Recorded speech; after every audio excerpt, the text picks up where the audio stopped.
Boa noite a todos. Vamos então dar início à entrevista coletiva com o técnico Rogério Ceni após o duelo com o América Mineiro pelo Campeonato Brasileiro. Primeira pergunta, repórter José Edgar de Matos, GE. Globo. Rogério, boa noite. Você comentou antes do jogo que precisa de jogadores em posições pontuais. Quais são essas posições? Boa noite. As posições serão passadas para a direção. Eu acho que já citei também várias vezes em entrevistas coletivas, né?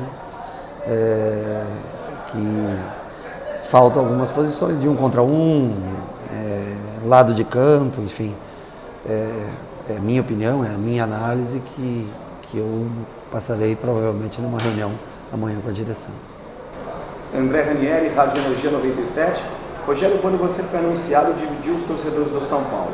Parte da torcida gostou, parte se mostrou insatisfeita. Imagino que o grupo de insatisfeitos não tenha diminuído muito depois de 3 jogos no comando da equipe. Esse cenário de muitos torcedores insatisfeitos pesa ou pesou na sua decisão de permanecer ou não no São Paulo? Não, de maneira nenhuma. Isso não. Eu tenho um carinho muito grande pelo torcedor, sempre fui muito bem tratado, sempre. Eu acho que a história ela é tão grande, eu me preocupo com isso, realmente, com o tamanho dessa história, para que não seja apagada ou para que não seja manchada, né, com uma campanha ruim, com um rebaixamento, coisa que o São Paulo fretou até quase o final do campeonato. Mas o carinho do torcedor, eu não consigo entender o parte da torcida quando se refere, porque eu sempre sou muito bem tratado por todos, sempre sou sempre bem abordado por todo São Paulino. Márcio Torvano, Rádio 105 FM. Rogério, você já explicou os motivos que o fez assumir o São Paulo nesta reta final. Teria sido melhor ter iniciado o seu trabalho somente em 2022? Sem dúvida, sem dúvida. Quando o presidente conversou comigo a primeira vez, eu falei que para começar o ano de 2022, para mim seria muito melhor, porque eu conseguiria fazer uma pré-temporada e tentar fazer alguns ajustes, mas ele disse para mim que precisava naquele momento, e como era o São Paulo, eu já tinha recusado alguns convites, e como era o São Paulo, eu vim pela necessidade que eu entendia de ajuda que o clube disse precisar, e por isso que eu vim, por isso que eu estou aqui. Coloca-se em risco uma carreira toda de atleta relativamente vitoriosa, eu acho, no clube, mas era o que precisava ser feito no momento no dia que eu fui convidado para ir ao Morumbi. E eu resolvi arriscar toda essa história para não ver o São Paulo numa posição como outros grandes times, por exemplo, na noite de hoje, se encontram. Guilherme Pradella, Rádio CBN. Rogério, o elenco que o São Paulo tem corresponde com a posição que o time termina com sua pior colocação de um paulista no Brasileiro? Muito relativo, né? Eu acho que o São Paulo, eu não lembro ao menos, porque eu não estava aqui desde o começo, mas eu acho que o São Paulo não frequentou a primeira página de classificação já há bom tempo.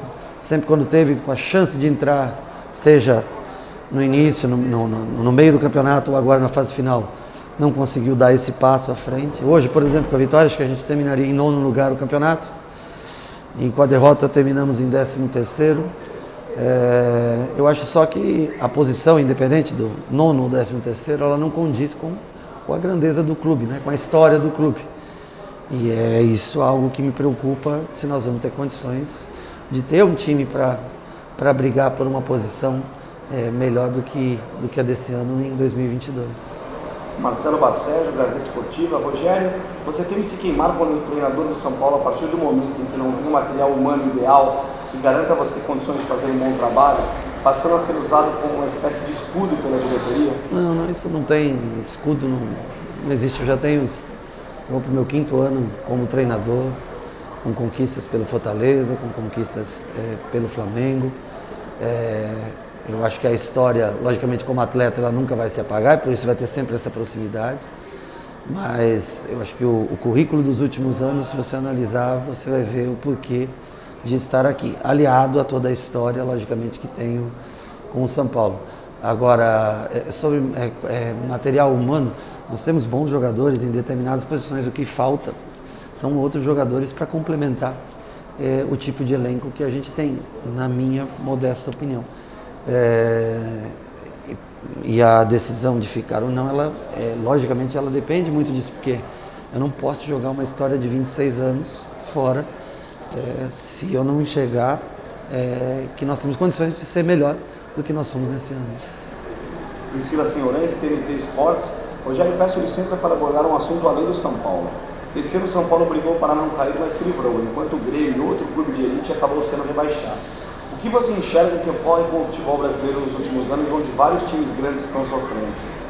Eu imagino a maneira que você pediu licença e foi extremamente educada. Eu também tenho que ser, porque eu não sei do que aconteceu realmente no Grêmio, que é um clube tradicionalíssimo. É triste ver um clube já campeão brasileiro, um clube que tem a história que o Grêmio tem, e até recentemente ganhando títulos há poucos anos atrás, está numa Série B. O que a gente vê é que parece estar sempre tão longe da gente, né? Mas acontece. E eu não tenho conhecimento suficiente para falar internamente, né, sobre o Grêmio. Não posso me aprofundar nesse assunto. Felipe Ruiz, TV Globo. Rogério, você disse na última coletiva que não conseguia explicar o porquê de algumas atuações apáticas do time. Hoje, qual é a sua visão do que aconteceu na Independência? Acho que hoje foi um dia muito atípico. Nós perdemos 4 jogadores durante a semana em São Paulo e hoje de manhã nós perdemos mais 3 jogadores no hotel que não tinham condições, não reuniam condições de jogo.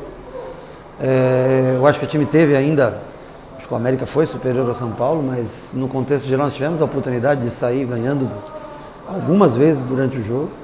Agora, as opções que restaram eram poucas, né? O que nós tínhamos, nós tentamos colocar em campo.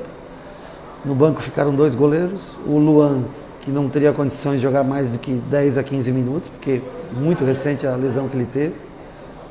Lateral por lateral, que seria o Orejuela por Igor Vinícius. E mais o Rafael, que é um garoto da base. Então, assim, ofensivamente não havia muito mais o que fazer no dia de hoje. Eu acho que os desfalques, eles também influenciaram nesse resultado final.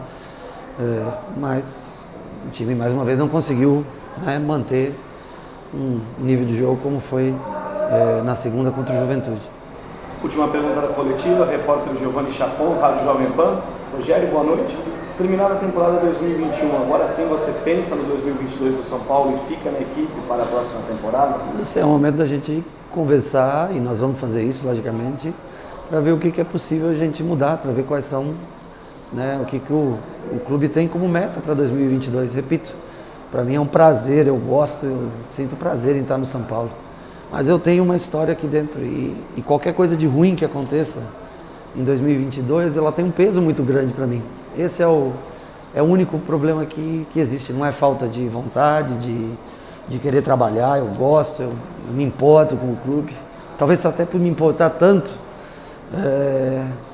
que eu tenho aqui, realmente, a gente acaba sempre refletindo mais que uma vez para ver qual é a real possibilidade do clube no ano de 2022.